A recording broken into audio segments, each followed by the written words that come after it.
All right, I think there. How's that? Yeah, that's fine. I was gonna try to do everything off my phone since the laptop was giving me such a headache. But it's the weirdest thing. It happens every time that thunderstorms start here in Miami. My internet just goes crazy. So For some reason, I thought you were out of Chicago at one point. that's a first. I've never had anybody think that I was out of Illinois. Where in heaven's name would you have gotten that from? Did you do a seminar out there in Chicago at one point or something like that? Yes, a few years ago. Um, I think that's why. I think I saw. Matt Numerick. Matt Numerick did the Jeet Kune Do Summit, and I was there with Jim McCann, Tim Tackett, Rick Tucci. Oh. Yeah, and so so that's what you saw. I think that's what you saw. But well, yeah, I think I saw the flyer, and that was no, Chicago has a thing called winter. Oh, right? we're aware of winter. Yes, right. Also, my first trip to Chicago, I wanted to prove. I wanted to see for myself why it was called the Windy City. Yeah. Man, I live to regret that. We had a pretty good one come through today. The rain was coming in horizontal, coming in sheets. It was pretty cool. Yeah, that's incredible. That's incredible. I mean, I loved it. Actually, I forget what year that was, but it was it might have been pretty soon after I had spent a few months in Seattle, and I was still. No. I'm running through the years in my mind. So I wasn't new to traveling to the U.S. It was, but I had more familiarity with Los Angeles than anything else. But I remember being downtown Chicago and thinking that the buildings in Chicago downtown reminded me a lot of the buildings in downtown Seattle. Okay. Right?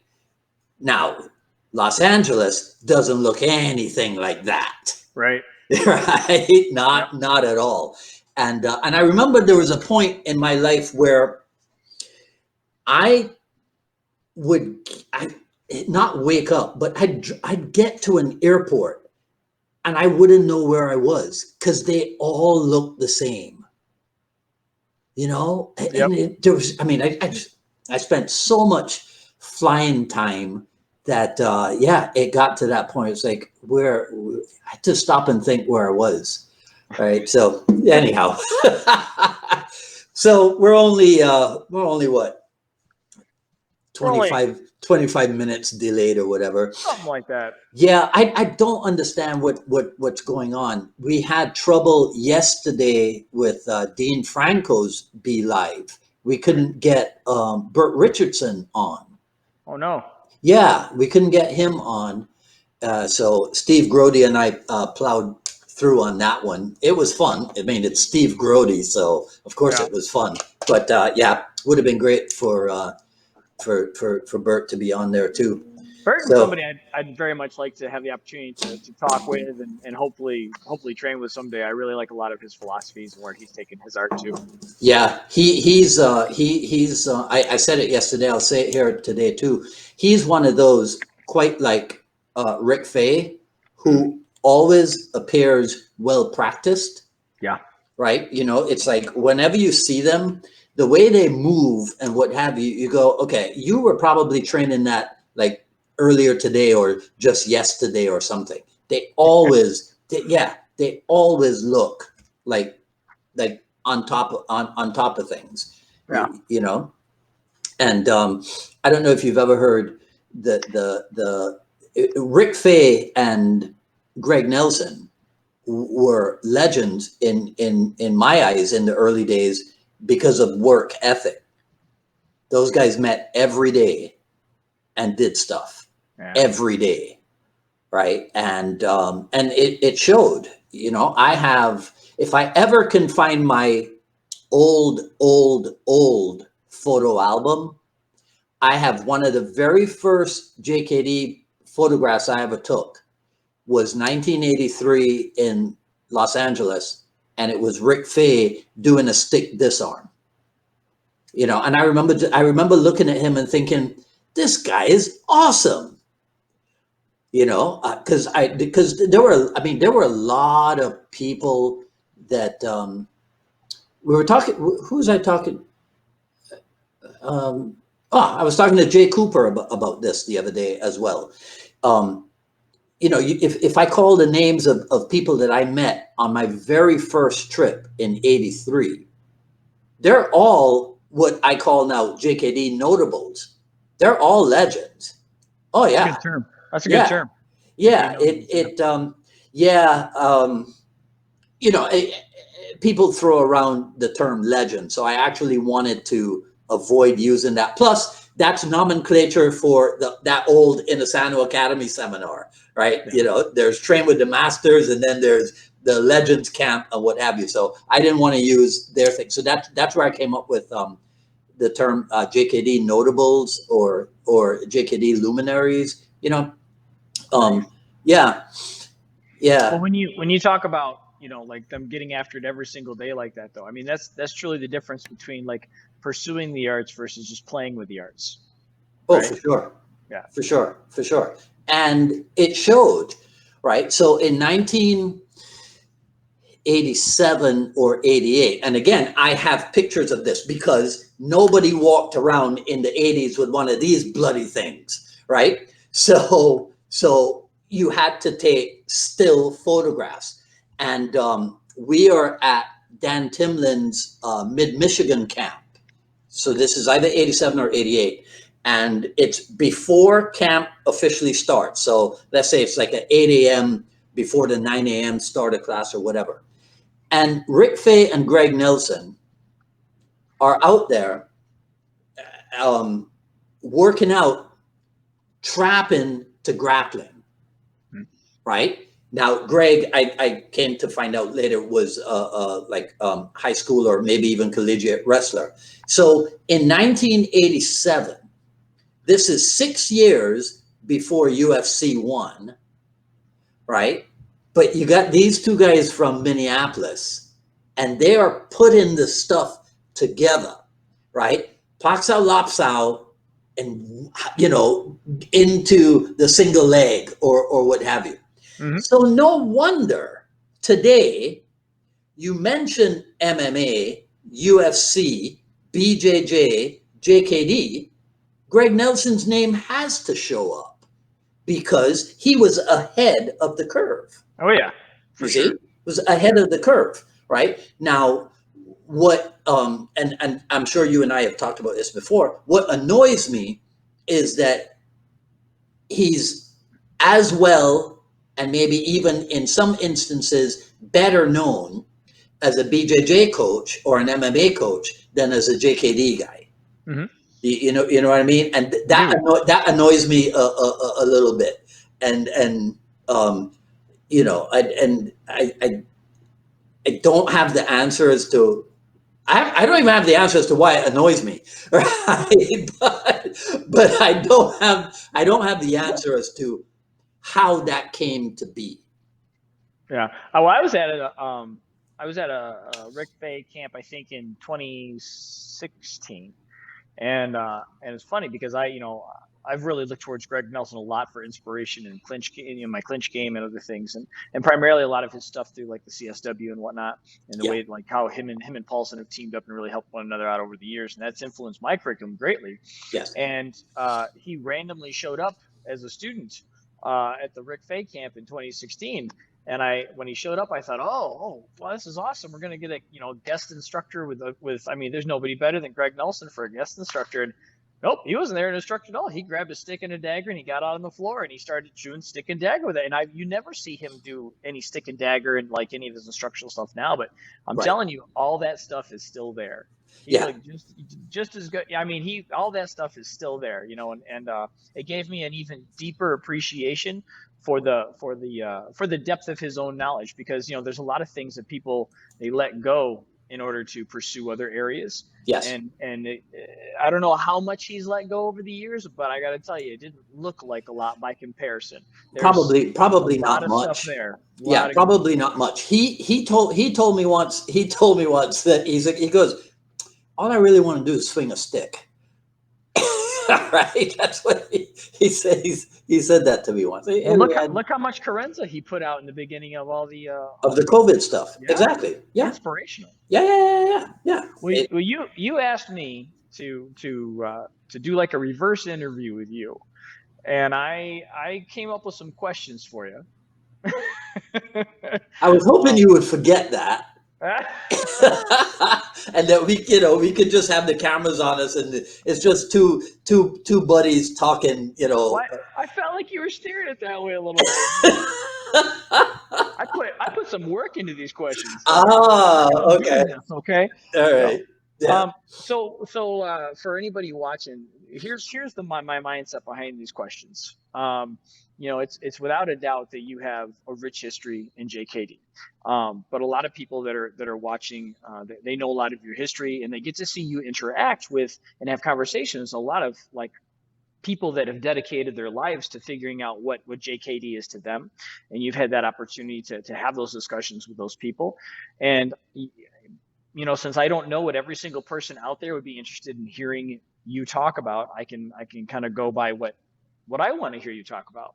And rather than like do a chronological history of what you've been through, what I think I'd really like to do is ask you some questions about what all these conversations has developed you into now. Who's the Dwight Woods of now? Because we get to hear everybody else's opinions on your show, and which is always great. By the way, I love how you do, especially with all the vast differences of the people that you have on.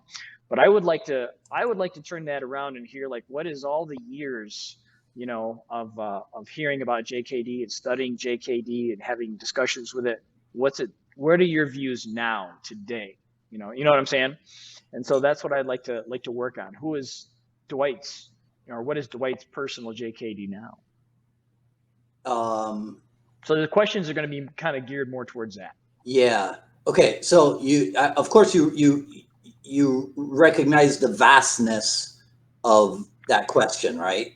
Well, that's not a question. That's me prepping the questions. That's me. Okay. So I want you to understand that like some of these will have a little bit to do with your past and your history, but Yeah. I'm primarily concerned. There's about 16 or so. I don't know if we'll get to them all, but I'm primarily concerned about who you've become Mhm. versus where you've come from for this Okay. interview. Okay. Okay. So just for those who maybe this is their first time, maybe it's watching you, just very quickly, what was your introduction to martial arts? Probably some kung fu film, Okay. right? And if not, it was some um, paperback martial arts book, you know, um, with probably didn't have a cover.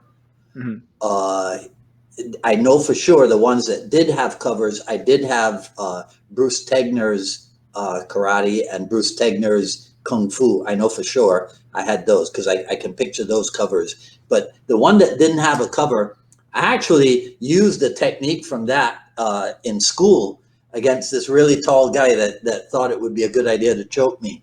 And yeah, he lived to regret that. So I was pretty much sold, from an early age. But so the kung fu film may have driven me to the bookstore or something, right? Mhm. Um, or the other way around.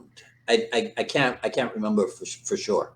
And how long was it until or what age did you actually physically begin training under a teacher? So age wise, I can't remember. That I can't remember, but I know that I spent a lot of time on my own. And then in order to have people to train with, so when I really fell under the Bruce Lee influence, and so that would have been 70 or 71 because of the Big Boss. Right? Okay.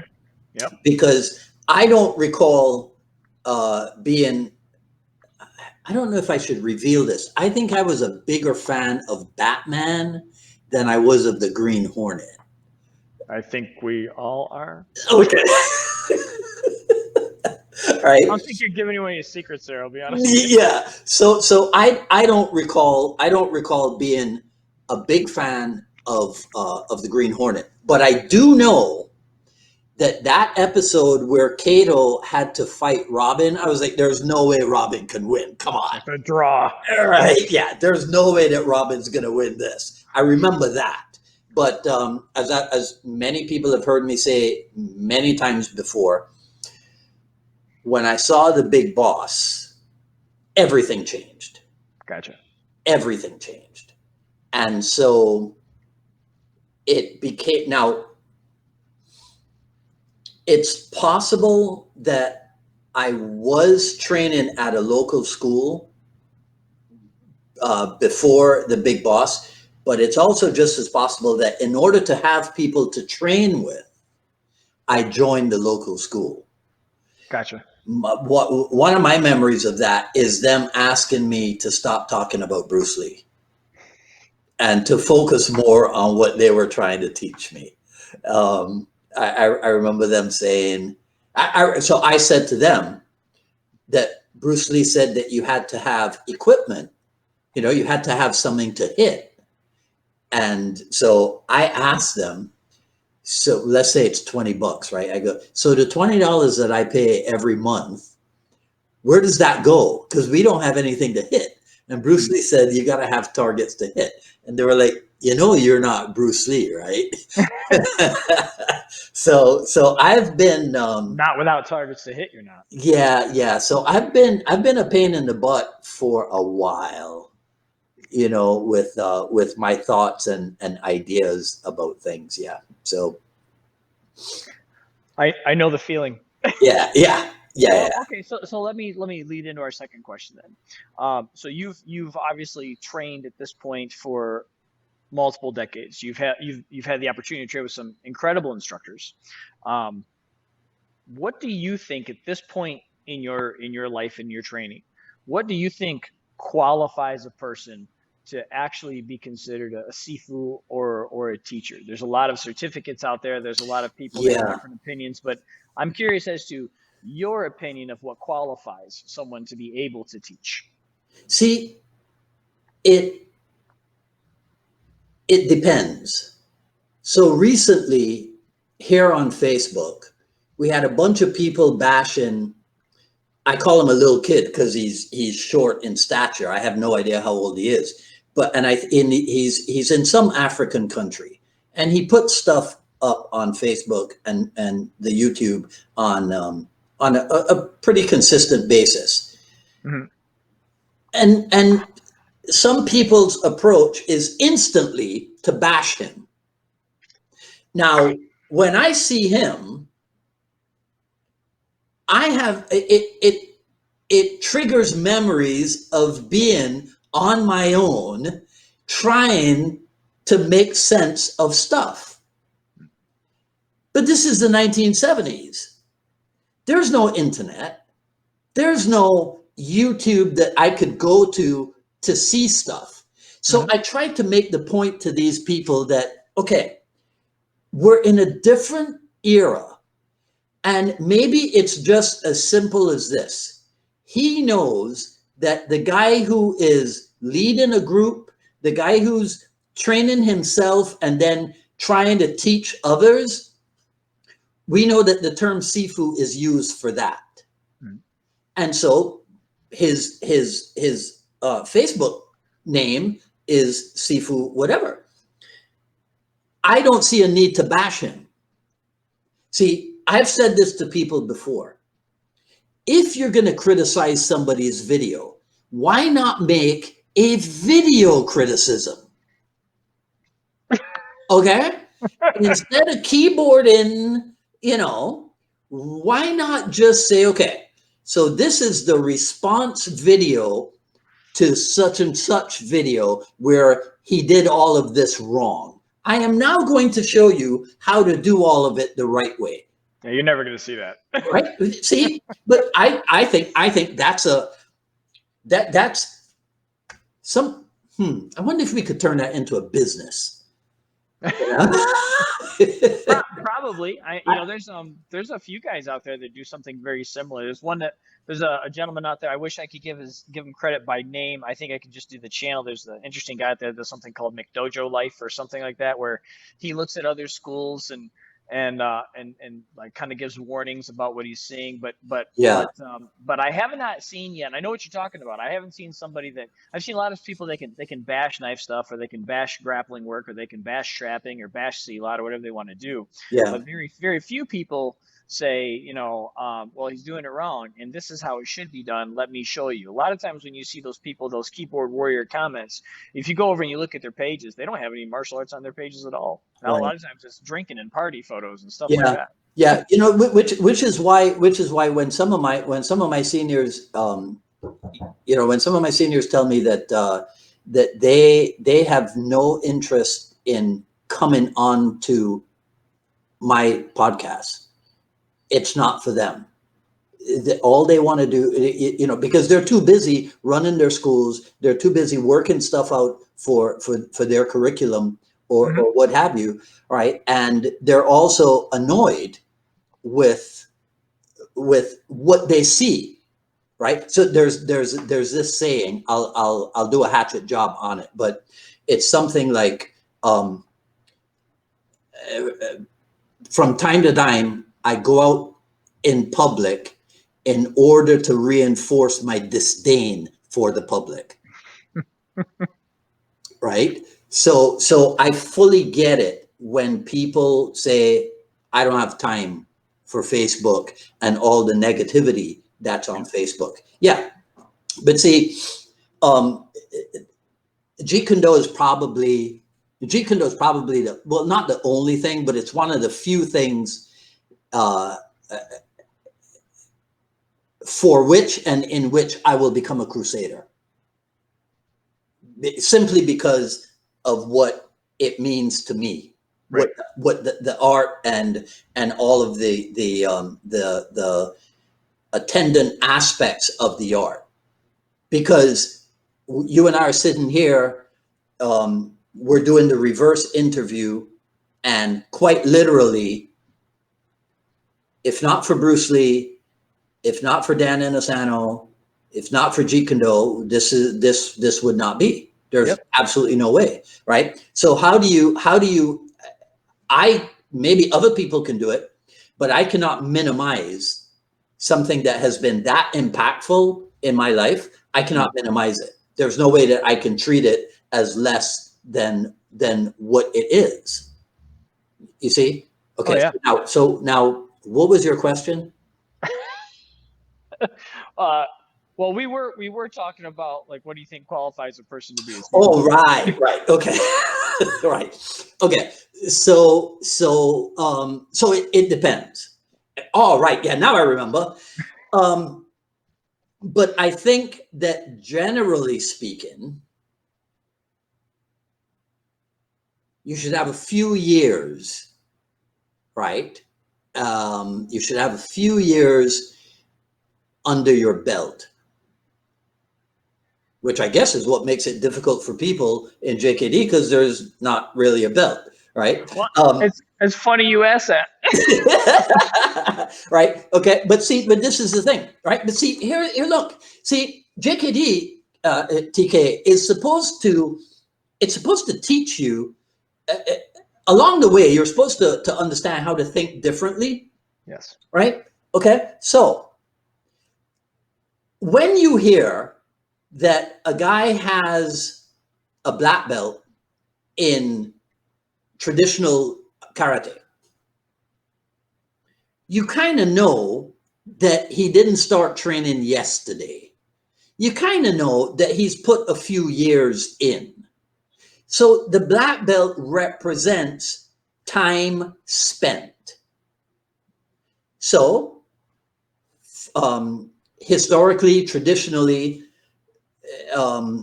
for decades, people have come to connect the term black belt with expertise.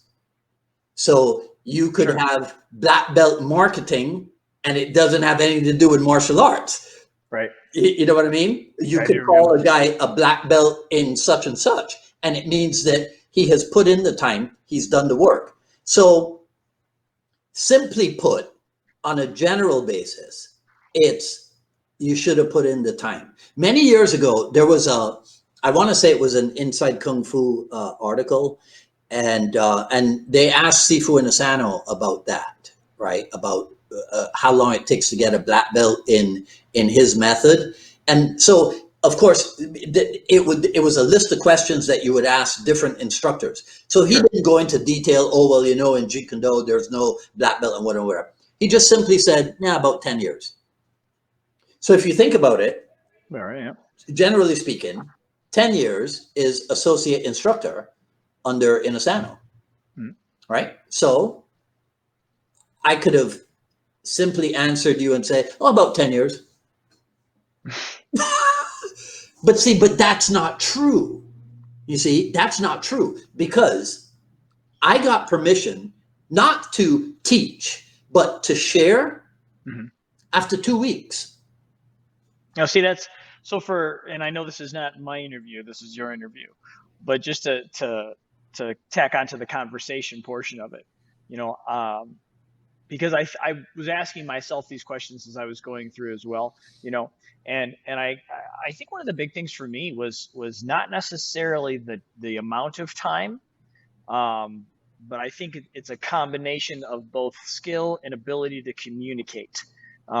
Because to me, I feel like if you don't have enough skill to deliver or illustrate what it is you want them to achieve, then how can they understand it, right? So you got to be able to at least do the thing you're trying to pass on, right? But then it's ability to communicate. I mean, I'm sure you've met people who, you know, are 10 years in, 20 years in, and yeah, maybe they can pak sao, maybe they can, you know, round kick, maybe they can, you know, sapu dalam, whatever.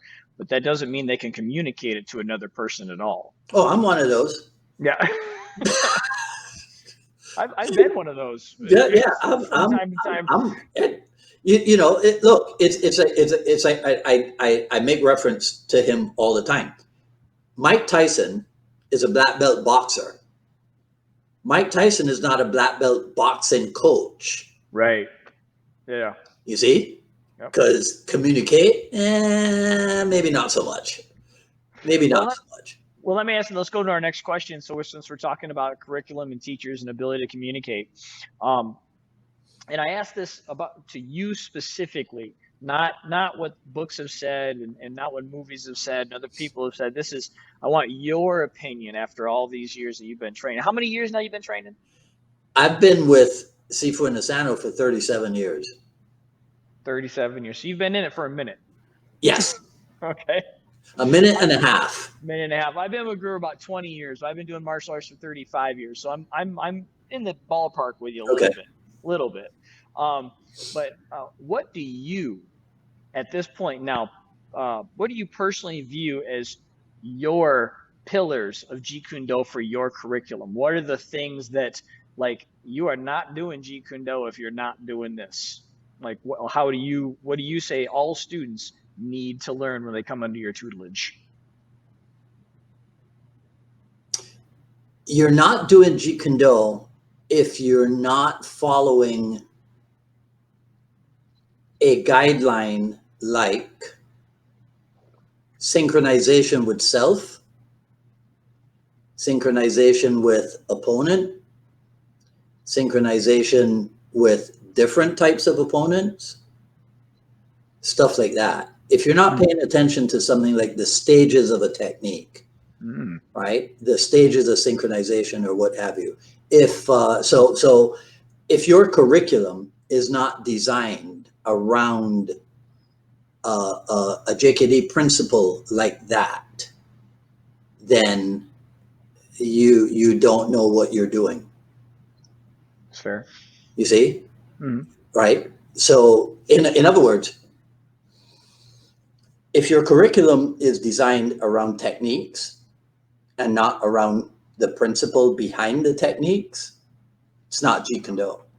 So what do you feel? Just some. I mean, you don't have to list all of them, but what do you feel some of those principles are? Some of those principles that just cannot be ignored. Okay. Stage synchronization with self. Okay. Can you talk a little bit about that so people can kind Yeah. of understand what Okay. you mean So by this that? is how I interpret synchronization with self. That means having impeccable control. This is one example. Impeccable control over your own center of gravity. Mm. That's what synchronization with self means. How do you accomplish that? I like to make a joke of it. It's Ajahn Chai's answer to the question, how do you develop good form? Shadow box. How do you develop good speed? Shadow box. How do you develop good timing? Shadow box. How do you, right? So synchronization with self. Shadow boxing is one way to achieve that. Okay. Right? Impeccable control over your own center of gravity. That's extremely important. If you don't know where you are in space, moving dynamically, how are you ever going to pull off anything? Right. Right? So, impeccable control over your own center of gravity is an aspect of coordination, physical coordination. So, your curriculum has to be structured that way. It has to start with coordination. People have to become more coordinated. They can't start, well, okay, I shouldn't say they can't start with technique. Yes, you can teach them technique, you can show them a technique, but the reason behind the technique is to build the coordination. The reason behind the technique is not to get the technique. That's automatic, that's going to happen. But the focus of the technique is not on the technique, it's the attributes surrounding the technique. Oh, you and I could be dangerous on a martial arts call talking. Oh my gosh. We could, Right? we might run out of bandwidth here. Yeah, see, so it's like this, right? It's like this. What makes a technique a Jeet Kune Do technique? You see? Is that rhetorical? Or are you actually asking me? Well, okay, right. So now I take this from Paul Vunak, Okay. right? A Jeet Kune Do jab is a jab that does, I don't have it in a specific order, but it does terrible damage. Okay? A Jeet Kune Do technique is a Jeet Kune Do jab is a jab that's thrown at the precise time that it should be thrown. A Jeet Kune Do jab is thrown with economical motion. You get what I'm saying? See, those are all attributes surrounding the technique.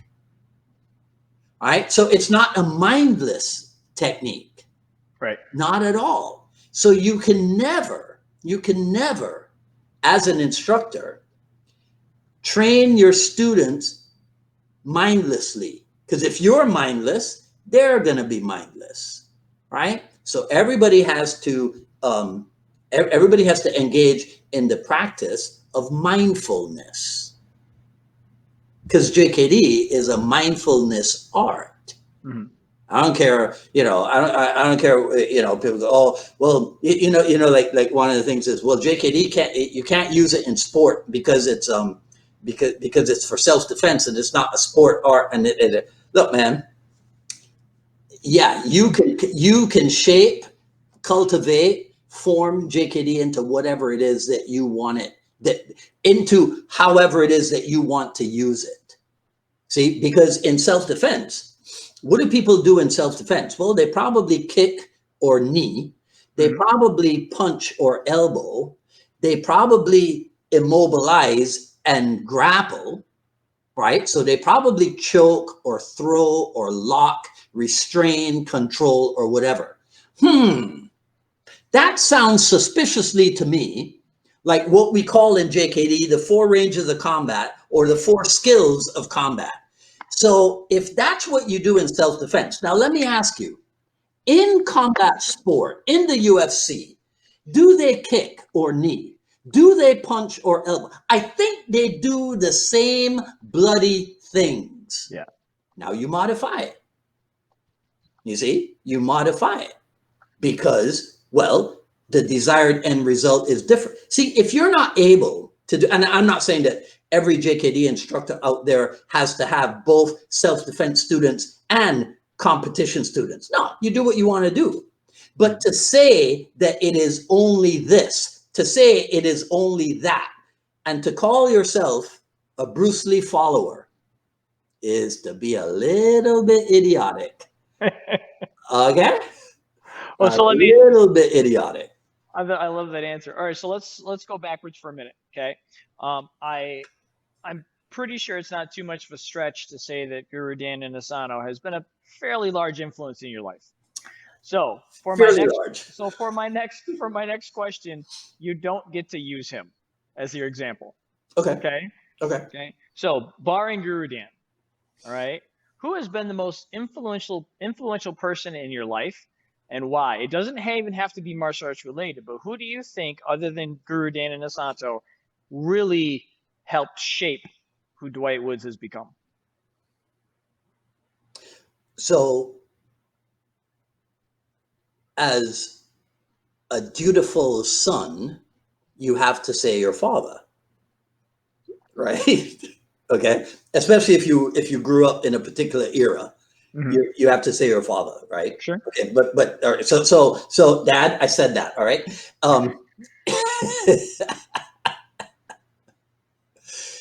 So now I'll take it. I'll take it out of. I'll take it out of the martial art context. Dan Kennedy. Dan Kennedy. Yeah. Okay. Yeah. You want to know why? Yes, please. Yeah, because Dan Kennedy is the Bruce Lee of marketing. I'm sorry. I told you earlier that there's probably no aspect of my life that is not JKD tinged. I get it. I get that. Okay. Right. I fully understand that. Yeah. Okay. So then outside of Guru Dan, who's been your biggest influence in the martial arts, and why? Other than Guru Dan. Okay. Cass Magda. Okay. Yeah. Yeah. The way he does Silat changed the way I saw it completely. Cass Magda. Yeah. That's beautiful. Yeah. And why? I should mention Chris Kent as well, you know. Right? I really should. But the truth is, I spent more time with Cass than I did with Chris, because Chris had already when I started really doing the back and forth, Chris had already left the Inosanto Academy, right? Actually, Cass had probably already left as well. But Cass and I met Cass the same time that I met Sifu Dan. Okay. Right, which was 83. So I'm trying to find something that I'll just use this. Okay, so St. Louis, Missouri, summer of 1984. In the cafeteria, and sorry if you've heard this story before, anybody who's listening. I say to Cass, how come last year you started with double stick, but this year you started with whatever, right? And he picks up a plate and he turns it over and he says to me, well, you see, Dwight, this is the full art. So it doesn't matter if you come in here, if you come in here, if you come in here, or if you come in here. What's important is that you stick to it and you will get it all. Yeah. Right? Now, we had had a similar interaction in 83, my first summer with them. Mm-hmm. And so it kind of continued on, you know, being able to I think that in 83, and I remember Sifu Dan saying this so like I told you, I got permission after 2 weeks to share stuff, because there was a tradition, especially with the Filipino martial art. There was a tradition in the old days where it was not supposed to be, if you were learning, you're supposed to keep it to yourself. And Right. if you share it with family members. It's not supposed to go outside. But Sifu Dan said, look, one of the best ways to get this stuff is to try to show it to other people and force yourself to have to explain it to them. Yep. Well, in July of 1983 at CMAA, there was nobody else from the Caribbean there, right? In fact, I mean, now you have to remember, this is 1983. 1974, 9 years previously, is when Sifu Inosanto had left his backyard and opened up the Kali Academy. And so that was when people from all over the world started coming in. So in 1983, they were used to people from different parts of the world coming to them. Right. They had never gotten anybody from the islands. You see? Mm-hmm. So which is why I ended up, I probably don't have all of them here, but that's why I ended up with this. Can you see it? Some of it. There you go. There we go. With that, right? Best to you, please continue to practice, right? He gave me all 4 of his books. Oh, wow. As gifts. Oh, wow. But charged me $25 for the school t-shirt. Because that money went to the school. Sure. Book money went to him so he could give that away. Right? But what do you think is your favorite area of training? When we think about, like, you know, all the areas at this point, I mean, you could break it apart into all of weaponry. You could say single stick, double stick, knives, you know, stick and dagger, C-lot, trapping, grappling, clinching, striking, Muay Thai, you know, there's so many ways you could take it. But, you know, if you had to say the one that is the one that your favorite area, you enjoy training the most, not the one you feel is necessarily the most practical, could be, you know, or the most whatever because you need it, but the one that just brings you enjoyment. So the real answer is not all of it. That's what you're supposed to say, right? That's what you're supposed to say. Because we're not supposed to have to, you know, it's like, you're not supposed to have a favorite son or daughter. Okay. Right. You know, but actually, I just thought of something, but I can't bring it up because people on this call, for some people, they might not be a family that they think highly of. So I won't say it. But it is the FF, but I won't say it. Anyhow, so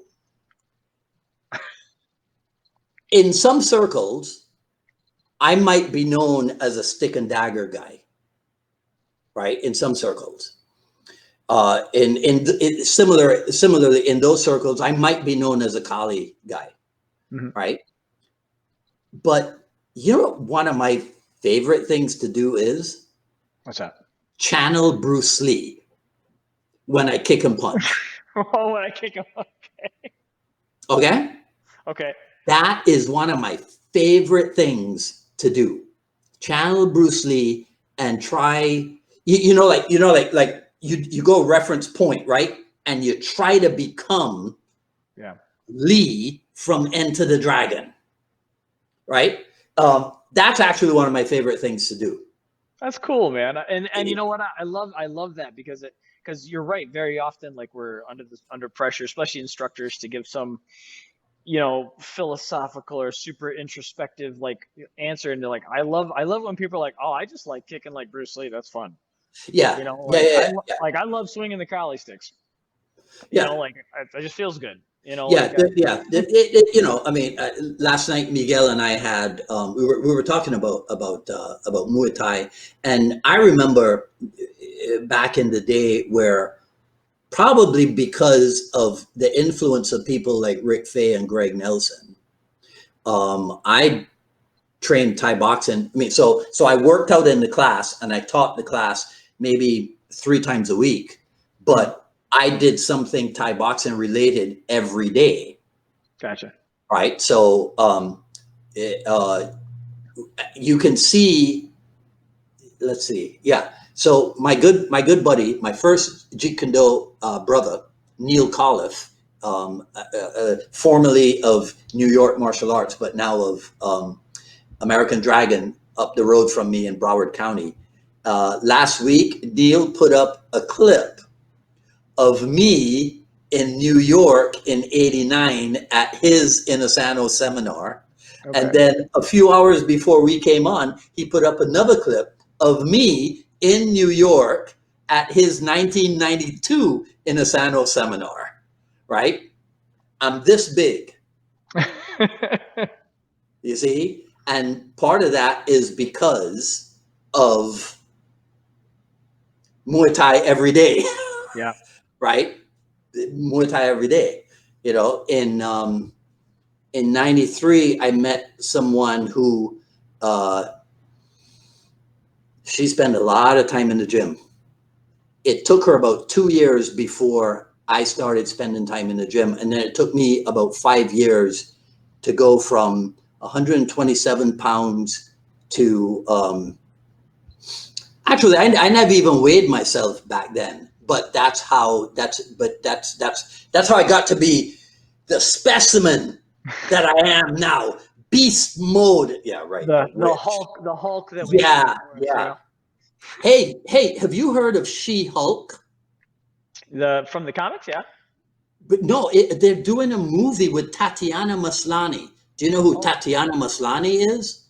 You know what? I'm gonna say probably, because there's a lot of people out there now that I know their faces so well, and I don't retain names like I used to. Did you ever watch a series on BBC America called Orphan Black? No, I did not. Sorry. Sacrilege. I'm teaching all the time, man. Yeah. I know what that's about. I actually have Sunday off this week, which doesn't happen. I'm doing something every day. Mm-hmm. But we're in COVID times. You have to. Life is not normal anymore. No, it's not. Right. So you have to do what it is that you have to do. So if that means that you get no days off, then you get no days off. Well, I've been living that kind of life for a long time. Yeah. I'm gonna say like, what do you got a day off? Yeah, I'm taking Sunday off. They're like, oh yeah, what are you doing on Sunday? Oh, I got 3 private lessons. Right. That's kind of. What do you think is the biggest benefit that you've gotten through the martial arts? And I know that the martial arts, there's so many, and it's very difficult to choose from, and to choose one is not to discount the others. But what do you think is probably the biggest benefit, the one that you have seen yourself utilize over and over and over again through the martial arts?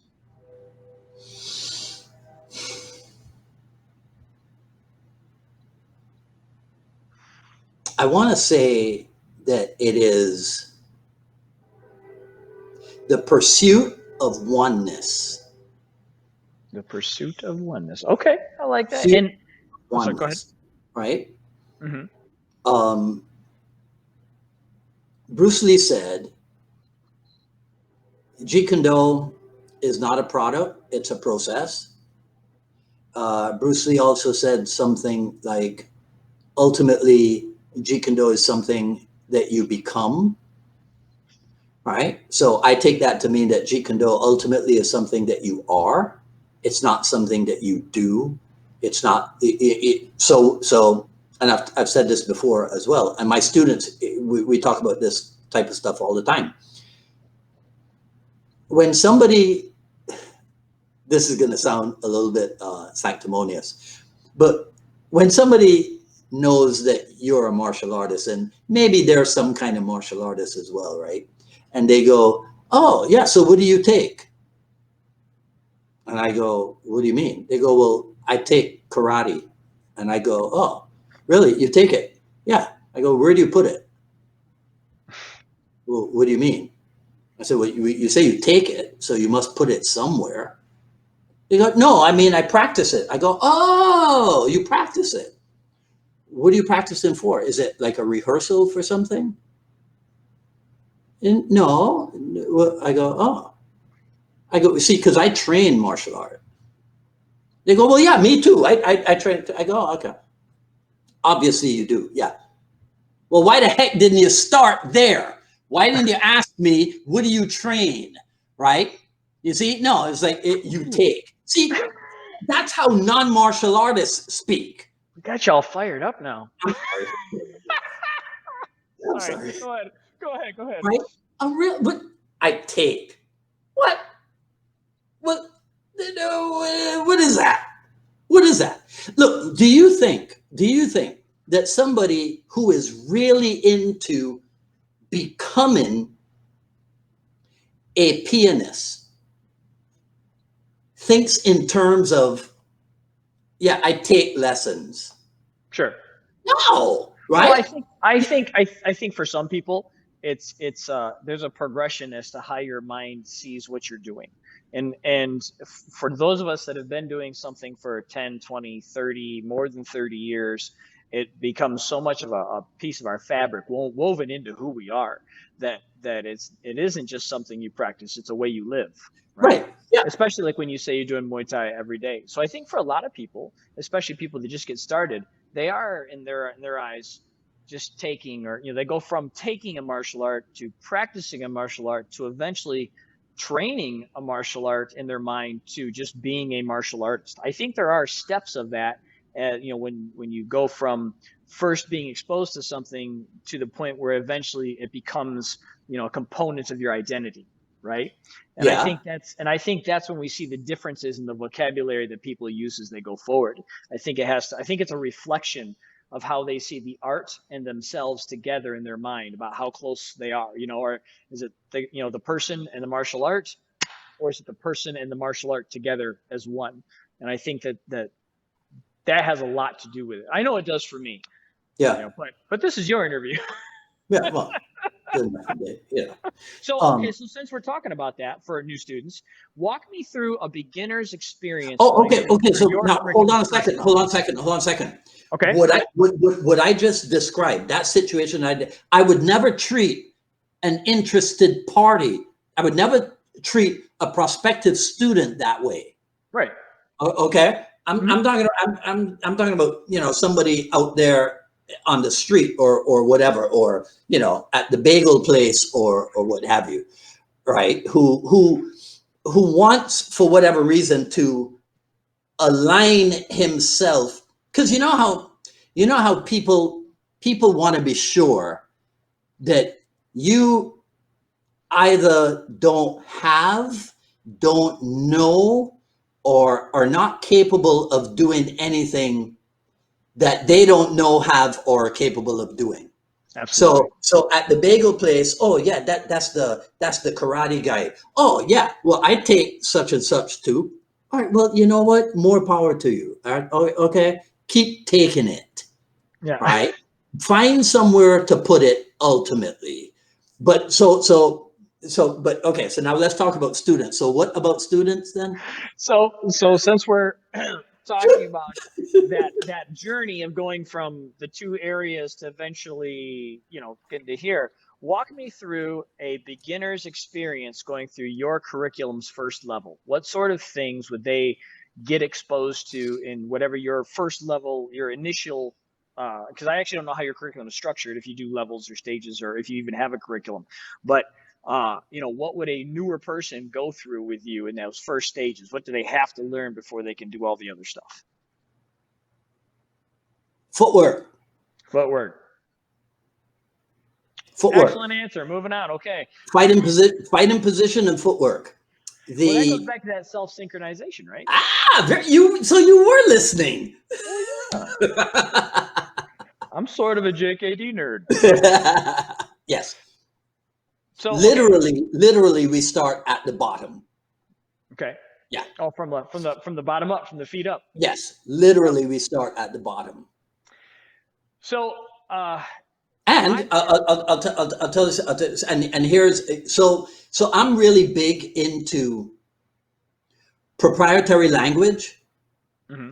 So because I consider Jeet Kune Do to be a unique property, and then I consider my school and my approach to be a unique sub property within the unique property that is called Jeet Kune Do. Okay? Okay. So Bruce Lee has proprietary language for Jeet Kune Do. Before us, there was no 4 ranges of combat. There was no 5 ways of attack. And then, you know, there was no acronymizing of the 5 ways of attack or whatever. Sure. So within Unified Martial Art Academy vernacular or parlance, we have certain phrases that, now, if a student wants to pick it up, especially if it's somebody senior like Miguel or like Glenn, if they want to pick it up and use it when they're in charge of a training group, they're free to do that. So I told you that we start literally at the bottom with fight in position. Mm-hmm. Part of our methodology also is this.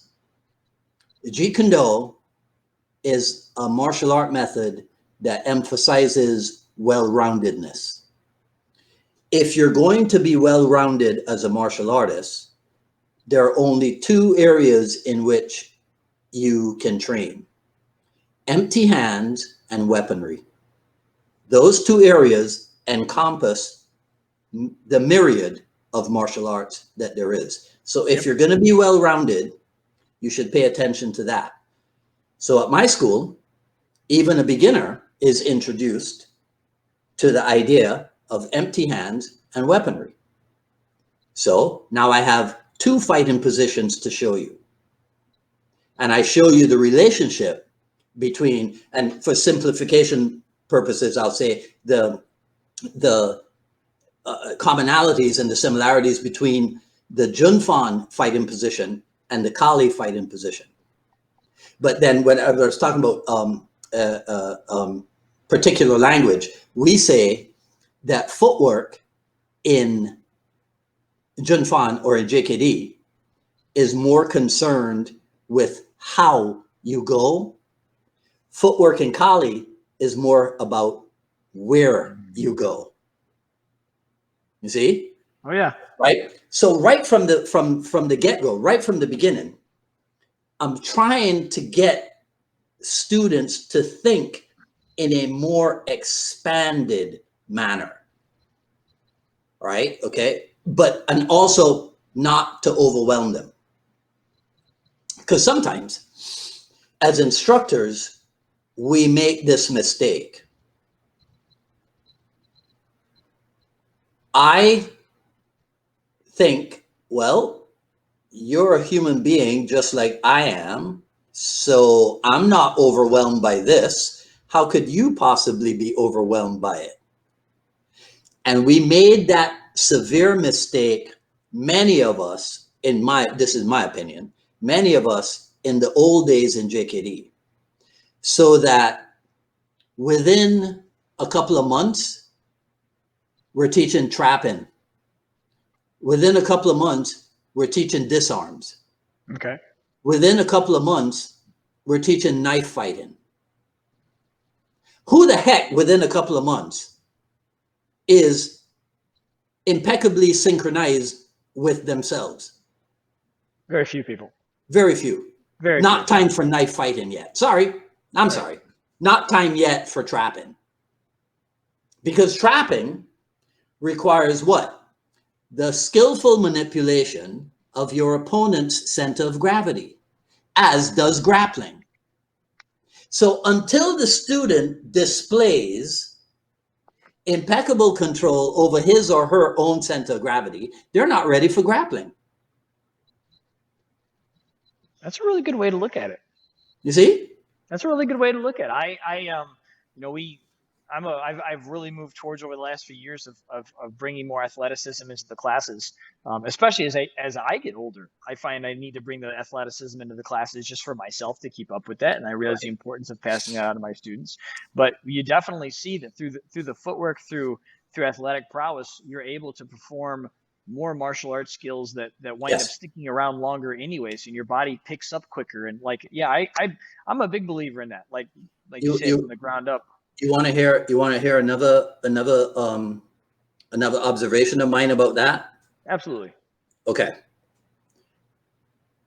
Depending on the JKD clan, a lot of people turn to Muay Thai for the athleticism. You don't have to.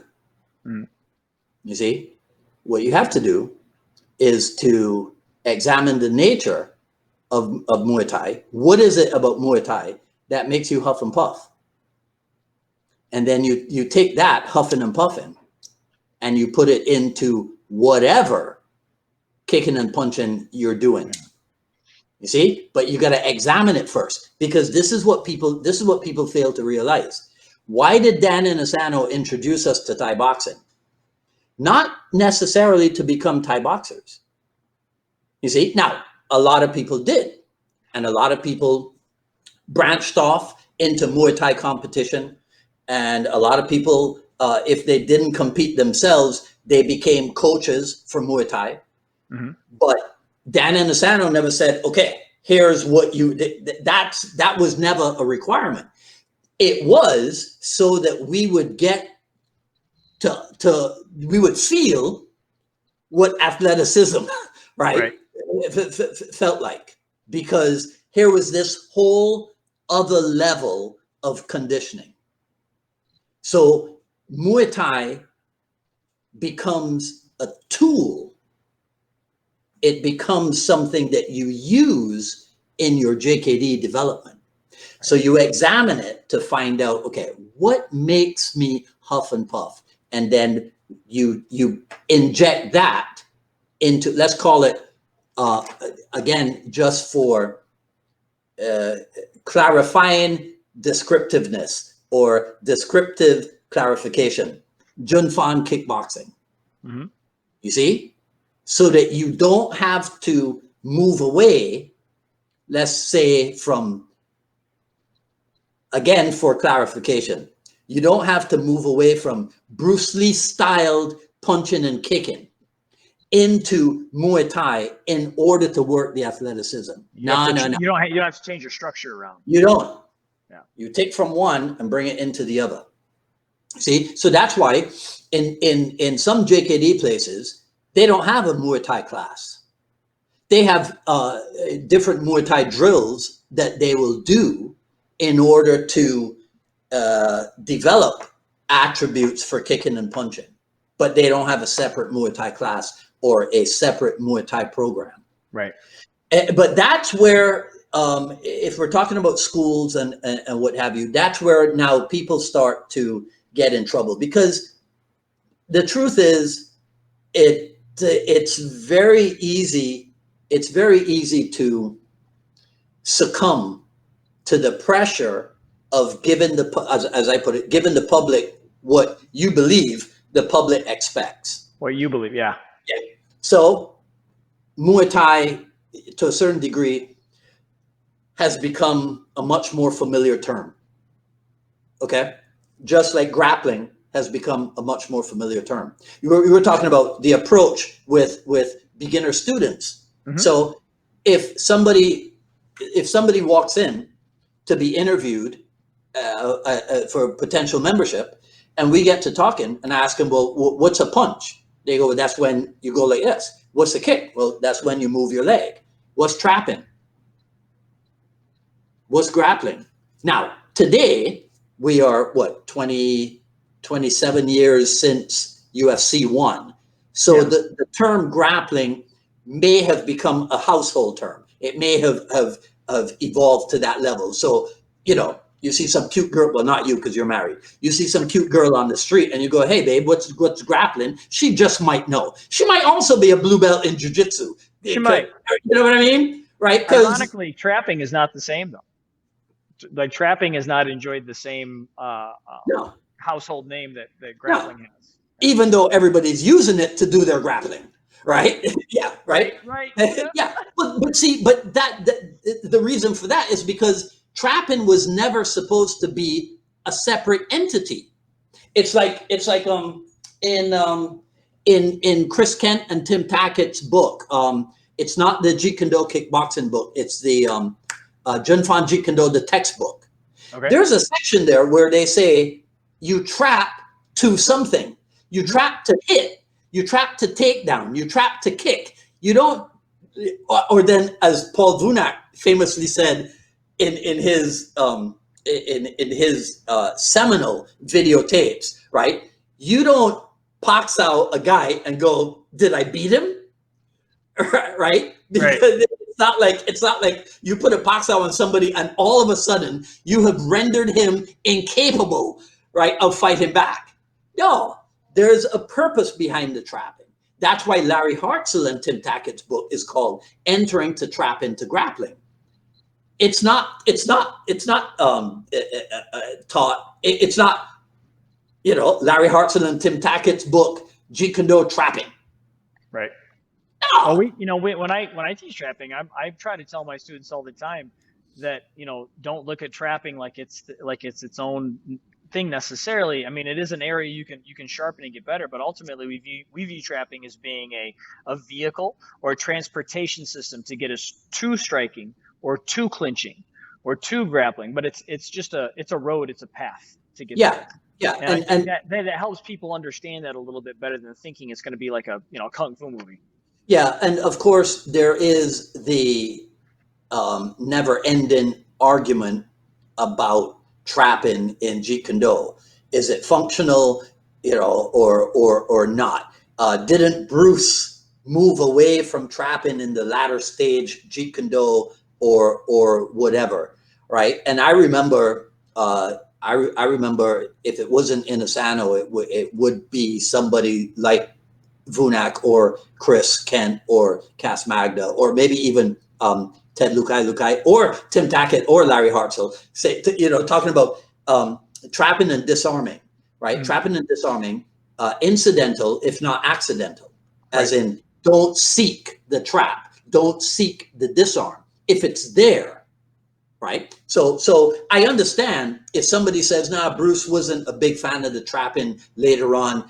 Because the emphasis was on the hitting. I get that because of course that if you can score a direct hit without involving the rest of the limbs and what have you, then you go for it. Of course you do that. So I get that, right? So which is just a way of saying that a lot of these Jeet Kune Do arguments, they're the stupidest things ever.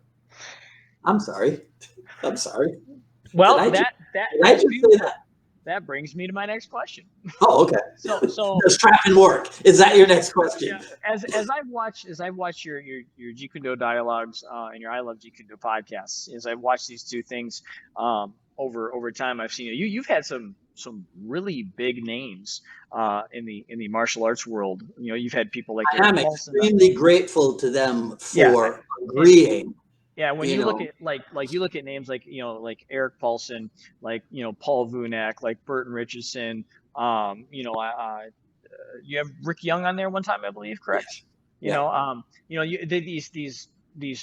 These authorities, if you will. Think about it. Bob Breen came on my show. Right. Bob Breen, 1978 was the first time he brought Inosanto to England. I was 1 year old. God. So with that, you've also had people that are very much on the opposite side of the spectrum, like Matt Thornton and other people like that. And so you've had you've gotten to have these opportunities to pick these brains from all across the spectrum, not just a bunch of people all thinking the same thing, right? Mhm. And that's such a great thing. So my first question related to that is, what have you learned unexpectedly through your many conversations in the JKD dialogues? You know what? When I say that it's not unexpectedly, it doesn't mean that I expected to learn it. So in other Okay. words, right? Okay, so dig this, right? So okay, so I'm gonna go. Should I do it? Let's say, right? Let's say that last night there was a major event between two gentlemen who are candidates for a thing, Let's right? just say that. Let's Yeah, just let's say just say, right? So hypothetically. hypothetically, right? Got you. I got you. Okay. And let's say that one of them is known to have let's call it behavioral problems, right? Let's just say this is all hypothetical, Hypothetical. right? So I was asked today if I was shocked by anything that transpired or did not transpire in this imaginary event. No, I wasn't shocked by any of it, because if something happened, these things happen. If something didn't happen, well, these things also do not happen, Okay. right? So I don't go in or not go in expecting or not expecting. I Okay. go in maybe sometimes as a sounding board, right? See, I'm trying to channel Bruce Lee with the natural unnaturalness or the unnatural naturalness. See, so you're Pierre Berton and I'm Bruce Lee, right? So no, I can't say that there's anything that caught me off guard. Because here's the thing, right? Take a guy like Matt Thornton, Okay. who we could say is, when it comes to JKD, because of the statements he's made, is controversial. Well, here's my premise. Wait, isn't Matt Thornton a guy who's allowed to have his opinion? Sure. That's all that matters. You see, that's all that matters. So he comes on my program and we talk. And then he goes home. All right. I mean, and then he gets off the call and he lives his life. I get off the call and I live my life. And hopefully, in the 60 minutes that we were together, we provided some insight, some maybe even some meaning, maybe some entertainment, maybe whatever, whatever. It's as simple as that, Right. right? Because guess what? He wakes up and puts his pants on. Now I'm paraphrasing Inosanto. He wakes up and puts his pants on just like just about everybody else in the world who wears pants. So I don't have to make a big thing about. Look, there's drama in everybody's life. Now, you and I are dedicated to the art of Jeet Kune Do. We spend a major portion of our life involved with this thing. So guess what? There's going to be drama in our Jeet Kune Do lives. Oh yeah. Okay? There's going to be drama. Now, I get myself in trouble from time to time because somebody will object to my having somebody on the show because this, because that. Well, they don't Truth. have to watch that episode. Well, see, there's that, but then also the thing about it is this, right? And when I say this, I see this is where I find myself then like dipping my toe into the politics of the situation, right? But the thing is this: since I believe that everybody has the right to express themselves, okay, I provide the platform for that. You might notice, that anytime that I put something out there that is because of or due to Inosanto, or if I end up mentioning his name multiple times, you might notice that I put a disclaimer on it Okay. that my use of Dan Inosanto's name, his image or whatever, does not constitute approval or does not constitute, that I'm a spokesman for him. Sure. You see? So if I bring somebody onto the show, let's say I brought a virulent anti-Inosanto person Okay. onto the show, right? A guy who everybody knows, right? Inosanto doesn't do it for me. Okay. Well, Inosanto really does it for me. I want to talk to that guy. Well, and the thing is I think that Guru Dan and Inosanto himself, Guru Dan would be like, yeah, talk to him, learn something, like challenge, if nothing else, challenge your ideas, and I actually would personally, I'd love the opportunity to get to sit down and have a conversation with Matt Thornton sometime and do a little bit of training with him sometime, for the simple fact that, I really like his approaches, his very like scientific approaches to some of the training methodologies. I think that's very good. I also know that he has had his own issues with the JKD community and whatnot. And I find that even though sometimes very often with JKD we're on opposite sides of the spectrum, I still really like listening to a lot of his podcasts and his things, because ultimately, if he says something that challenges my ideas, I know that he's coming from a place where he's thought this out, or at least he thinks he's thought this out, to the best of his knowledge on this, which forces me to sit back and go, okay, well, have I thought mine out, my position out as far as he has? Have I tested mine out as far as he has? And I think that I think that he sets a good bar for the rest of the JKD people to say, okay, you have your thoughts, you have your beliefs. Could you explain it to him? Could you explain it to somebody, other than just, because I'm a JKD guy, or I'm a Dan Inosanto guy? I think there's a lot of people out there that take the JKD stance who haven't even really like gone through the JKD process of analyzing and finding their truth of why they believe this, other than just because my Sifu's a JKD guy, or my, you know what I'm saying? So I see what you mean, and you gotta talk to opposing opinions.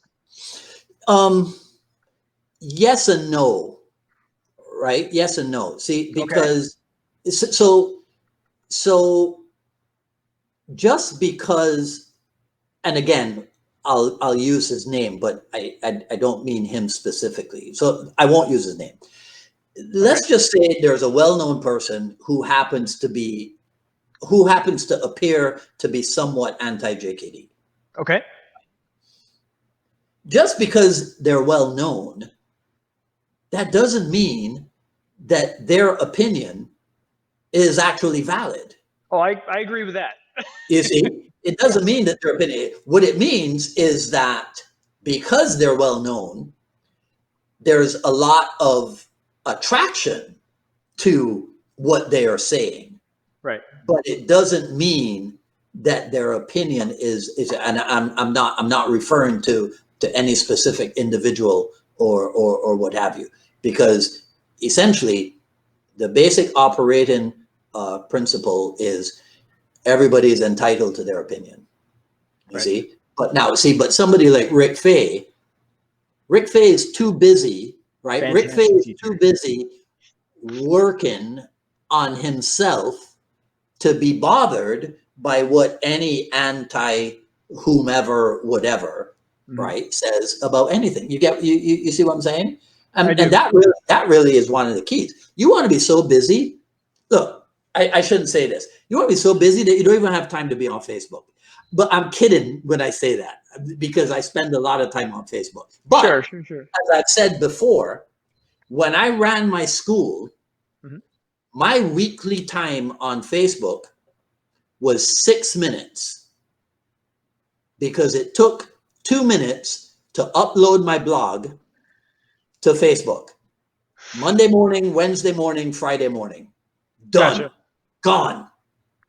So much so that in the early days of Facebook, that's why, and again, anybody who's heard me tell this story before, I apologize. That's why on Facebook, I am Dwight D. Woods and not Dwight Woods, because I didn't even pay attention to it when they first said, we're starting this thing called Facebook, claim your name. I was like, what the hell is this? This is never going to work, right? And also in the early days of Facebook, people were like, you're not on Facebook. I go, yes, I am. They go, no, you're not. I can't find you. Because there's a thing called privacy settings. And, and apparently to this day, there is something in my privacy settings where, I don't know. I apparently I see a different Facebook than what everybody else sees. Like, I don't get my news from Facebook. My little sister does. And I'm like, how does that work? Well, I don't understand. Facebook is clearly the most accurate news source we have. Everybody I know quotes Facebook when they give me the news. Yeah, because you know, one of the most glorious things about Facebook is that they do not censor anything. Right. Right. I mean, and you know, them and other well-known, highly used social media platforms, they censor nothing. So I would never say to people, maybe you should look at something called Parler.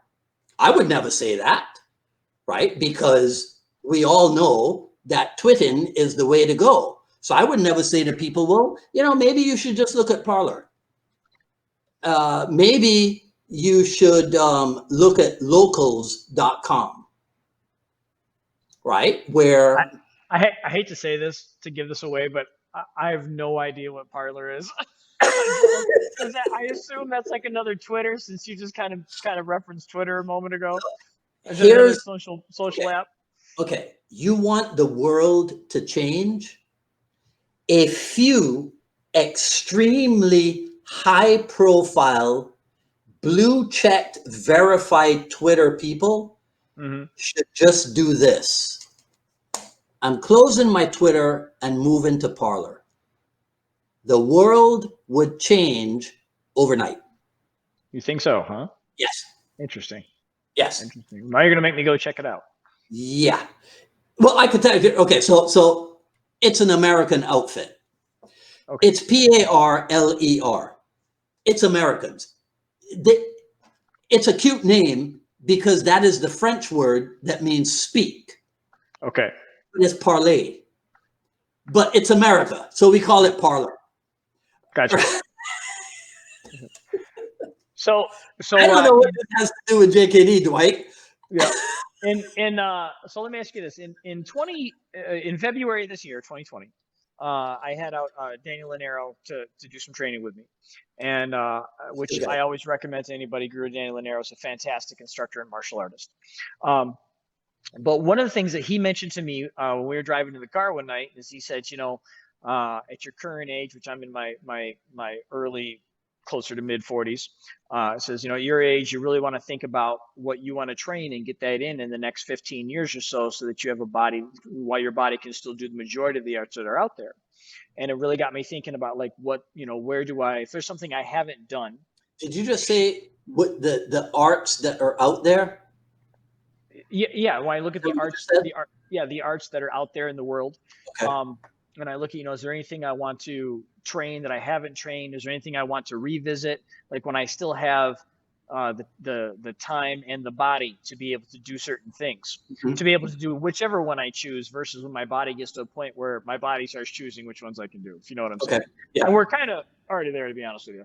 But that really got me thinking when you told me that. So my question to you comes from that conversation with Guru Daniel Lanero. And the question is, where does Dwight Woods take his training next? Where do you go from here? What or where would you like to? What still interests Dwight Woods that he wants to either dive further into or would like to take up something he's never done before?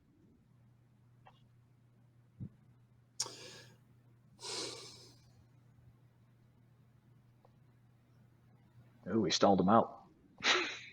Well, because again, it's one of those vast questions, and I have to be careful because the way my brain works, I could answer your question and make a reference to Tatiana Maslany, who is somebody who will never be my girlfriend. Okay. Okay. Now, I would like it very much if she could be, but the reality of the situation is that she never will be. So I have to find peace with that. Okay. So I would love to go to Brazil and train capoeira and jiu-jitsu. Mm-hmm. The reality of it is that that time is probably gone. So what is that replaced with? You know what's replaced? Well, by. You know what it's replaced by? Working up here. Because see, when physically you're no longer moving upward, mentally you still can. Okay, I like that idea. See, mentally you still can. So it's like I've said, look, I don't want to give esoteric answers because then people would be like, what the hell is he talking about? Sure. If I could go back to 1979, when I first started working for Eastern Airlines, but with the knowledge and the memory of what has happened since then, I would travel all over the world. Okay. Because as an airline employee, I spent most of my time traveling to be with Dan Inosanto. You see, as opposed to making sure that I hit every continent. I got you. You know what I'm saying? Right? Mm-hmm. So I have to accept that now, of course, we were talking the other day about possibilities and probabilities. So anything's possible. It's possible that I could still get to every continent and what have you. But I have to accept that, well, that time is probably gone. So the wanting to be a mini Inosanto and wake up, and after breakfast you have your first private lesson in whatever, and then you have maybe a second private lesson in whatever, and then okay. So for example, when I would go out to LA, he and Simo Paulo would pick me up, and we would go to the IMB, and that would be the first class, and then we would go to Harbor College, and that would be the second class, and then we would go to lunch, and then he might go off to his Muay Thai lesson at the Muay Thai Academy, mm-hmm. Right? And then so now we're talking mid 1980s, right? Now Daniel Lonero would have a better idea than I would of pre-COVID what it was like, but my understanding is that we've all heard him say on seminar about doing maybe 2 private jiu-jitsu lessons a day. Mm-hmm. He always has 2 of everything. He has 2 massage therapists or two body work people. He has, right? And there was a time where many of us wished to be mini Dan Inosantos. So I think my JKD buddy Neil Colliff came on to the program. And I've said this before, so I apologize to anybody who's heard me tell this story before. But when Neil came to my first warehouse, he died laughing because I picked out a warehouse that had a physical similarity to Inosanto's warehouse. That's how badly infected, right? That's how badly infected I was with Inosanto syndrome. Inosanto right? Syndrome. Yeah. Okay. Making it IS. Yeah. Right. But here's the thing. Think about this, right? of all the people in the world that you could secretly want to be, he's a pretty good choice. Yeah, it's not too bad. He's a pretty good choice, right? You know, Paul Vunak said in I think it was an Inside Karate article many years ago. And there was something about Inosanto and what now I forget what the issue was, but Paul said, or Paul wrote, he said watch carefully and you'll see. Inosanto won't kick up a fuss. He'll just go through the world, and then the things he wanted to happen kind of happen. He didn't force it. He just goes along, and then the outcome that he wanted is the ultimate outcome. I gotcha. Right? So if you ask me about where my training is going, where my training is going, I am just committed to being in the park. Well, no, I'm committed to more things than this, right? But my commitment is to maintaining a certain level of fitness. I don't want to be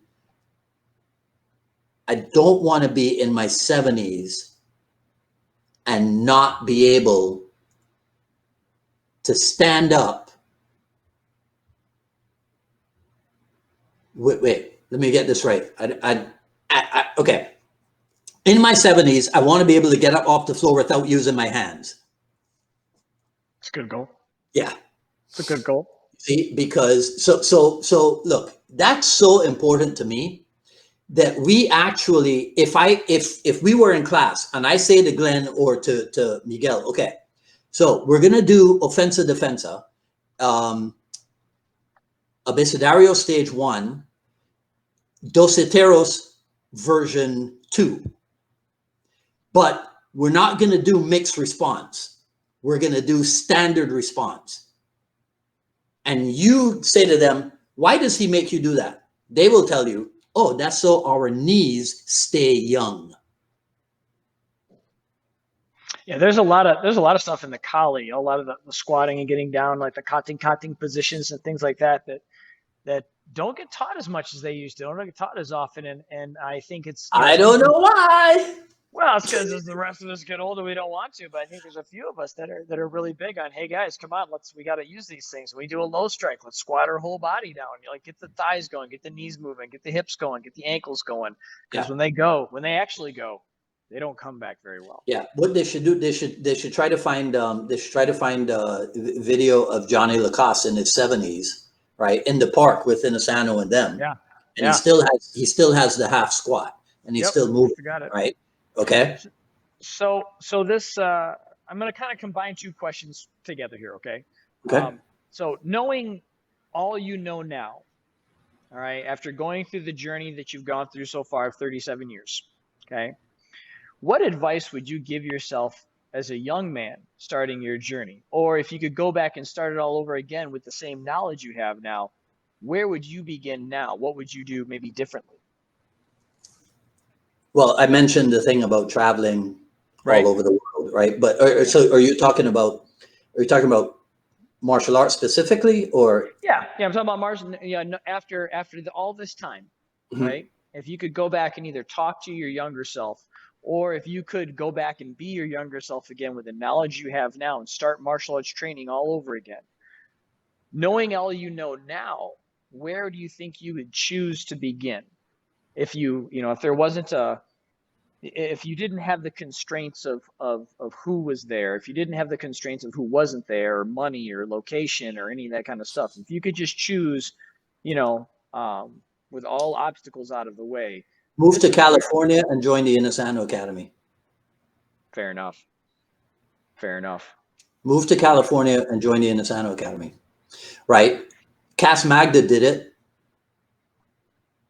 Yeah. Cass went out to Aspen in 78 and told Inosanto in 79 he was going to come back, and instead ended up in California in 79, moved the next year to California. Nice. It's been there ever since. Nice. Tim Tackett, over the past few days, has been posting. He posts like the best classic photos. He posted one with Angel Cabales of Serrata. Mm-hmm. He posted one today, I think, with Leo Heron of Bahalana. Mm-hmm. And now, Cass, one time when I was in LA, Cass had injured his knee or something. Sam Tendencia was working on his knee with his Hilot, Filipino healing stuff. Being in LA exposed you to all these people. Being in LA would also have exposed you. So again, somebody's going to, oh, but you're just talking about Kali people or whatever. No, being in LA would have exposed you also to Bustillo, to Poteet, to Daniel Lee, to Ted Wong. You see what I'm saying? Yeah, it was a right? hub. Exactly, because that's where Bruce Lee was, and then if you're over on the West Coast, well, then it's just a short plane ride on Alaska Airlines up to Seattle to hang out with Taki Kimura. Yeah, you know what I mean. So, in all honesty, if we start doing the huge fantasy thing, yeah, and if there were, I didn't move because I would not have been able to support myself. Yeah. In Miami, piece of cake. Yeah. But I would not have been able to do it in LA, so I never moved. So I came one step closer because we had 2 daily non-stops, Miami to LAX, and then maybe about 4 connecting flights daily, Miami to LA. So I was good. But yeah, if I fantasize about it and we're talking about starting over, and I would have gone out to LA in 1982 instead of 83. The first year of CMAA. Oh, and I would have gone to the Smoky Mountain camp, 86 to 96. I didn't because I don't camp. I don't camp. I don't pitch tent. Gotcha. I stay in hotels. Yeah, right? It's funny as I actually had that same conversation. It was either today or yesterday to somebody about the Sayak Sama years ago. People were trying to get me to go to that, and the particular individual. This is not a representation of the group. The particular individual I was speaking to was like, yeah, I know, I sleep on the ground, we camp out. And I was like, well, I think I'm going to probably, if I were to do something like that, I would probably hit a hotel room so that my body can rest and recover properly so I can function well the next day. Yeah. And I got a bunch of guff, like, oh, only wusses sleep in hotel beds and we all sleep on the ground. And like I said, it doesn't represent the group. It was just that person. And I just thought to myself, like, man, that's great and all, but like, this is my only instrument, my only tool. I want to take care of this thing, and I want, and I want to make sure that I can perform well with it. I'm gonna say something politically incorrect. I'm not a Viking, so I never went to Smoky Mountain. I left that for Eric Paulson, Greg Nelson, who's a little Viking, and Rick Fay. Okay, I'm not a Viking. Right? That's fair. I'm descended from Arawak Indians, man. We don't know. Wow. We don't know snow, and we don't know. Come on. So since this is the Jeet Kune Do dialogues, and this is about Jeet Kune Do, and this is about your dialogues, and this is the interview for you. We've made it to our final question. And so my final question I have for you is, of all the people you've interviewed on your show, who do you really feel understands the true essence of JKD? At least, hold on. At least at the level that you understand it to be. What people do you feel like like that you see eye to eye with? Just out of curiosity. It doesn't mean everybody else is wrong. Just who do you groove with the most? None of them see, I do not see eye to eye with any of them. Okay. Because we're all individuals. Right? So none of us are going to be exact duplicates of the other, Mm-hmm. which is the way JKD is supposed to be. Mm-hmm. We have a lot in common, but none of us are going to be exact duplicates. And in terms of people, see, I am very interested. Most in common with them. Who do I have the most in common with? When it comes to your understanding and theories of JKD, who do you feel you have the most in common with them? He hasn't been on the show. Within the show of the people you've talked to on the Jeet Kune Do I'm sorry. Remember when I told you a few minutes ago that I have always been a pain in the butt? Yes. This is why. This is why. Because I'm not deliberately trying to be evasive. I really am not. I will tell you this, TK. I am more interested in the people who see beyond what I see. Mm-hmm. Okay. So now to not appear to be a stubborn moron. You don't. All right. I will go back to Chris Kent and Cass Magda. Okay. Right. But that's because I'm nowhere near their level of understanding. Here's why. Literally, in Cass's case,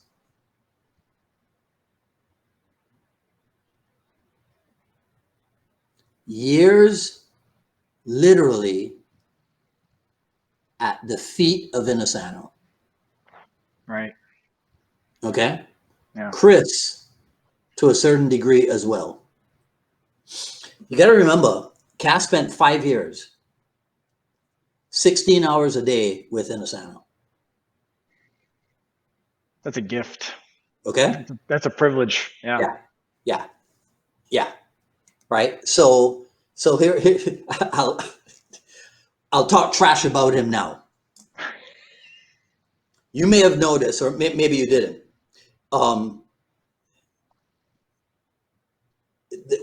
Last Wednesday's broadcast was a revisit to the previous Wednesday's broadcast. Mm-hmm. Why? He calls me, goes, Dwight, no. Where's the beef? You did you built it up and this and this and this, but then you didn't deliver. When my JKD senior calls me, and I'll use it this way, he'll hate me for doing this, and complains, I straighten up. He's my senior under Inosanto. You get what I'm saying? Mm-hmm. I straighten up.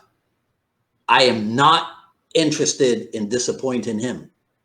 You'll notice if you check the records, I think it was JKD Dialogues number 35. We are on what? 149? Yeah, I think so. Okay. This was episode 35. There's a 35A and a 35B with Chris Kent. You know why?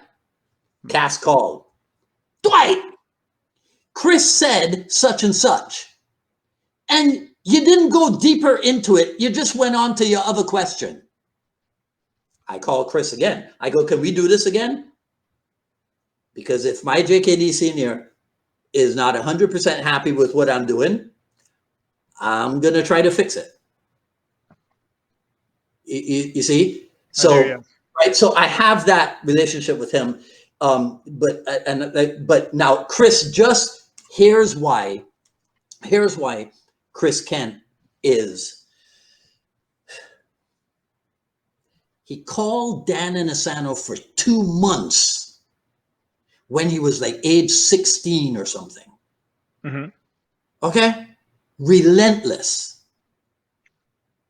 Until Inosanto said to himself, I'm paraphrasing here, maybe this kid really is interested. So then he gets the invite to come down. And you know how, so like one of my fantasies, right? One of my fantasies is there was like this girl, and I go over to her place, and I never leave. I don't think it's that kind of show. Right? So Chris Kent, that's what happened. He went over to Dan Inosanto's backyard and he never left. I got it. Okay. You see, at age 16, he joined Dan Inosanto and he never left. Right? That's why. Now, there's another reason, but it's extremely personal, so I won't talk about it here. Sure. But that's why those two guys hold a special place in the JKD part of my heart, because of their absolute. A lot of people might not be aware of this, but their absolute devotion to Inosanto. I think I can say this also. They are absolutely devoted to him. That does not mean they think he is God. That does not mean they think he is a perfect individual. See, because remember that JKD is about reality. You see what I'm saying? So I could be endlessly devoted, to paraphrase Olivia Newton-John, I can be endlessly devoted to Dan Inosanto. That does not mean that he walks on water. Not at all. Not at all. But we're talking Jeet Kune Do, man. Right? You see, so when I come across somebody whose Jeet Kune Do influence is not Dan Inosanto, and that person is endlessly devoted to their JKD mentor, I get it. I get it. You're the same as I am.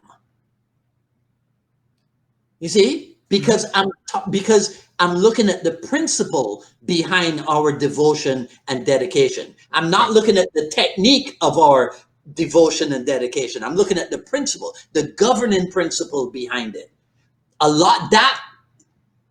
Why am I ranting? I don't know, but it's just fun watching you. You just get going. You just put on the gas. I'm sorry. Dwight, I gotta tell you, man, this has been a huge honor for me. This has been a lot of fun, because when we first exchanged text messages back and forth, I wasn't really looking to get on the show so much as you'd mentioned a few things in your show about pillars of JKD and whatnot that I thought were interesting enough that I wanted your opinion on it, because you've been around for so long and you talked to so many people.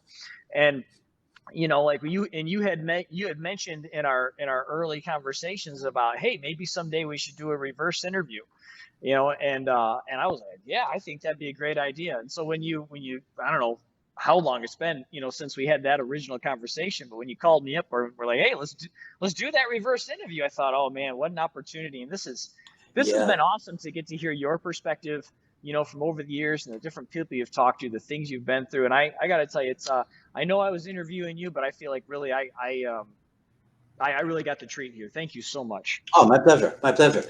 I told Jay Cooper this last week, and I think I can reveal this. Really, it's Cass Magda who planted the idea in my head. There is no need for Jeet Kune Do unification.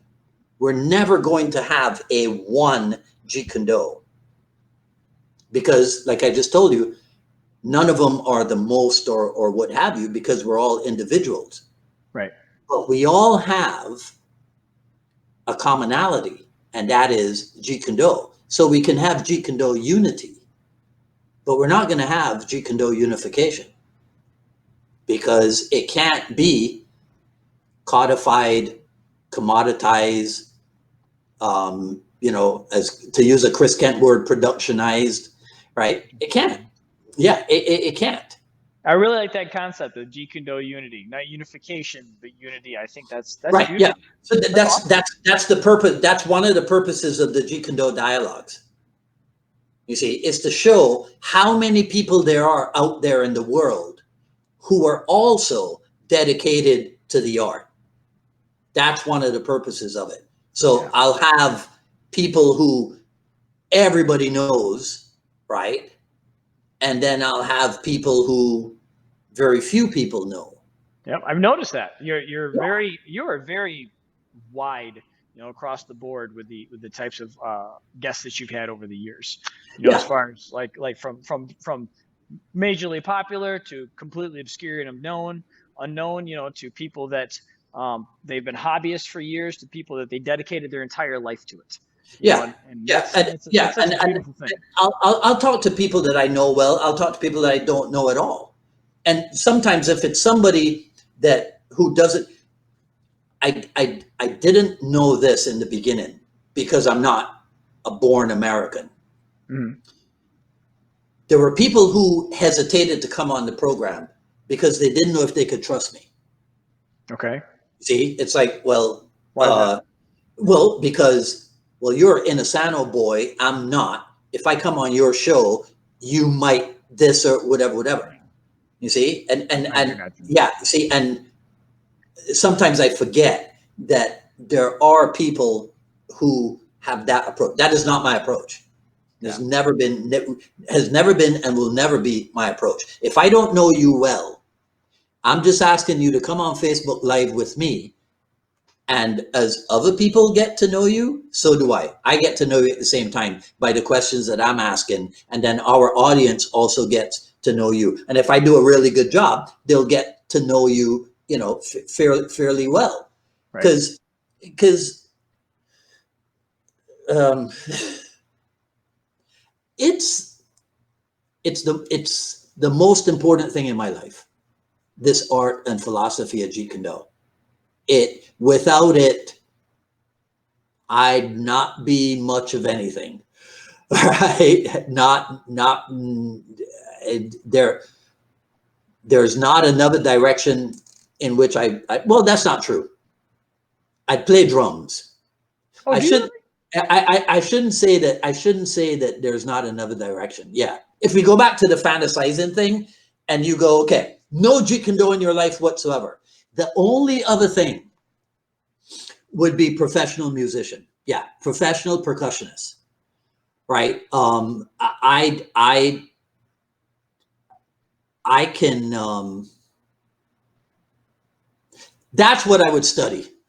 That's what you would study. Have you ever seen the videos of at the end of like the Legends camp at the Inosanto Academy? And so Francis Fong and Ajahn Chai Oh and see, yeah. and everybody's drumming with Michael Oh yeah. Dubin and what have you. If I could get some of that, oh my God, if I could get some of that, right? Well, we might have to if when the world opens back up, maybe you and I will have to meet at the academy sometime for a CLOC camp or a Legends camp or something, and we can rock out some drums together with the Legends. Yeah, for sure. That'd For be sure. great. All right, man. Thanks for doing this. I appreciate it. Thank you, brother. I really appreciate you, and I'm sure we're gonna have our own JKD conversations a little bit more. No problem. No problem at all. All right, you take care. Take it easy, my friend. All righty. Okay. So, of course, since I was on the receiving end, I didn't make any notes for this. So now I'm going to do this from memory, right? So this was episode 149. As you saw, my buddy TK Nelson did the reverse interview on me. So I hope that you guys got something out of it. So feel free to share, comment, and I'll look at everything after posting. Follow me on Twitter at Dwight D. Woods and on Instagram at, no, it's the other way around. Twitter at Dwight Woods and Instagram at Dwight D. Woods. I love JeetKuneDo.com. Quick Skill Series Volume 1 still available. We will have Volume 2 put out early 2021. It looks like we'll be able to do it. Coming up next week, episode 150 with Zane Isaacs of Championship MMA. And I think that's it, right? Of course, subscribe over on the YouTube. And when you're there, hit the like button, rate it, and hit the notification bell as well. Hey, let me see if I can do this quickly. I probably can't, but I have been doing this with, let's see if I can do it. It's just a little technique that Be Live made me aware of. They said, well, if you do have stuff that you encourage people to,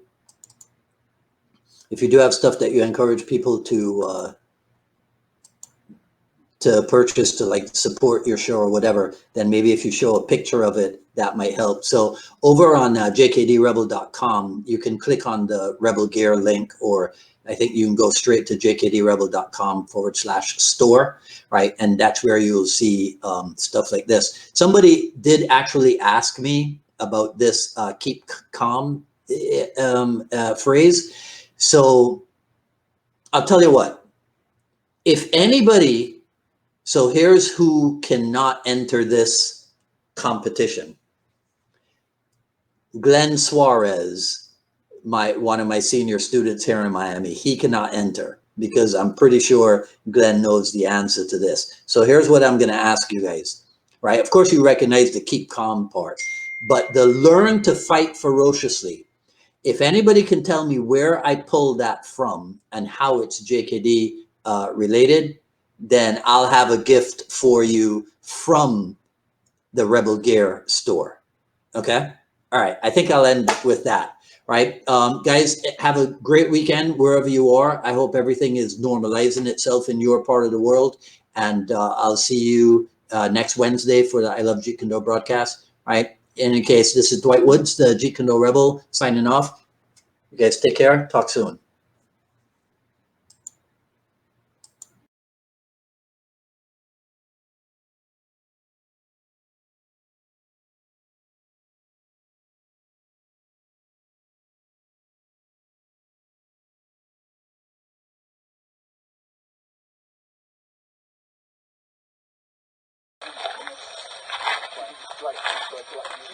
You see, over here, we already know that means we can be very flexible and we get hurt. I know, this is such a, when I learned that French wrestling, see, out here it doesn't hurt, see? So when you bring it here, see, this is where you bring the guy down, see? But see, you want to get a lot of torque, see? So you grab two, see? But out here, see, he can verify, see, it doesn't hurt, see? The minute I bring it in here, see, I put pressure here, see? It's more, see? You see the hand position? See, in reality, you feel this? See? Okay, now, what I want you to do is just learn the flow from here, see? 1, see? 2, see? 3, see? 4, look at the elbow. See, every time you move, this is a lock flow type of situation. See over here? See the thumb? You can go any different way, see? So once you go here, move to here, see? Now, you see, you can pick the leg up. You see? Bring him up. See? And Larry already explained it. See? But now, when I push, notice how I push him off balance? See how you come back here? You see how you come up over here? That's the other one, see? It's like that. Notice how I always keep control. You see the hand lock here position? Because this, I'm not going to do it, but he knows if I push here like that, it's very, very, very painful. And you can go back to this one, which you learned again, see? Okay? All right. Now, never do this. Never do this. See, it's too long. Notice it's not even a grabbing technique. You notice how he's already going down? Right? Funny. But